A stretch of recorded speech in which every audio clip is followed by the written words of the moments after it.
We had a phone call from our doctor. It was a gut punch. Bob didn't speak for probably a good hour. The word cancer, it kind of rocks your world. And I get emotional about it just because it's becomes who you are. And you have to rely on other people and resources and things like that. We were actually moving to Chicago, and Jen, being as organized as she is, say, hey, one of the first things, we got to get our health checks before you guys go. Dentist, doctor, all that. So my doctor really didn't say anything about it. He said, hey, your PSA is a little higher, whatever. We'll watch it. Normal for your age. And she looked at it on the counter. She goes, that doesn't look right. That seems kind of really high. And she was like, no, you need to call your buddy, Dr. Gill. He's one of your best friends, and you should at least call him. So I called Dr. Gill. Before I know it, this thing is just reeling and going fast, right? And one of the things that, like I said, we were moving that next week, and I'm like, Gill, like, I'm moving. Like, you gotta be kidding me. Like, can't this wait? And he's like, no, you can't wait. We didn't tell the boys, and that was pretty hard on me, to not like tell them that, hey, I had cancer. Like, I didn't want to tell them because I didn't want to worry him. I'm going through this big move, and that was the hardest thing for me, is to tell them now, because I didn't want them to worry like about it. I had the surgery just after Thanksgiving.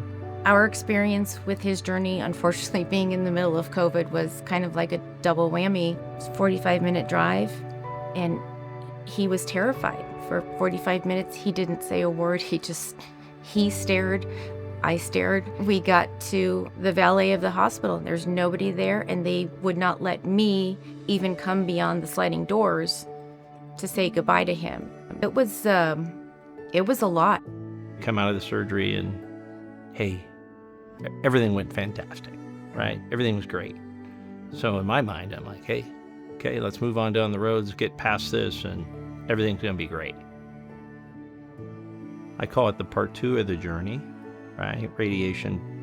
Part 2 is more difficult than part 1. When I thought my journey was over, it was going to continue. Gil did some tests, and there was my PSA again, should be 0, right? And it wasn't 0. I was very mad, angry, really, just had a harder time dealing with that personally, because I thought it was over.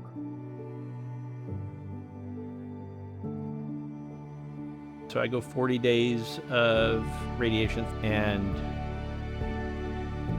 you talk about support, and you talk about having somebody there that you can lean on. Jen, she does this amazing board of 40 days. So every day I open up a note, and that was a game changer for me. Jen's been just amazing. She has to live with me and all my side effects. I choose to be here and tell my story, and I'm cancer-free after all that, right? 5 years. But it's still very personal, and it's still very emotional to me. Ultimately, that early detection is really a subset of something even bigger, which is prevention. I don't think anybody will argue that preventing a cancer is a much better result than actually treating a cancer. Over the past 10 years, we've had significant advances in early detection, and one of those cancers is prostate cancer. So we're making a difference, and that is all the result of research that is laying these foundational concepts so therapeutics can then be discovered based on that fundamental research. I can't imagine being diagnosed and then have to worry about logistics of getting there, transportation, finances, maybe you don't have family support, community support, that is where the American Cancer Society fills those gaps. And I just wish everybody knew that those resources were there. I'm so passionate about raising money so other folks can access the same level of care that I had.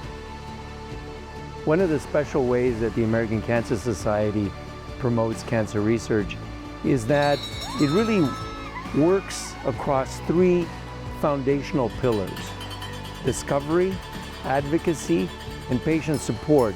Well, funding from private organizations is critically important, especially now when we have more challenges with federal funding. So every dollar makes a difference that you give to the American Cancer Society. I just learned this year that 44,000 people in Arizona will be diagnosed with cancer, and 14,000 will die. And we can do better than that. The sense of urgency around raising money for the American Cancer Society it's now. We're all here. Let's do it together.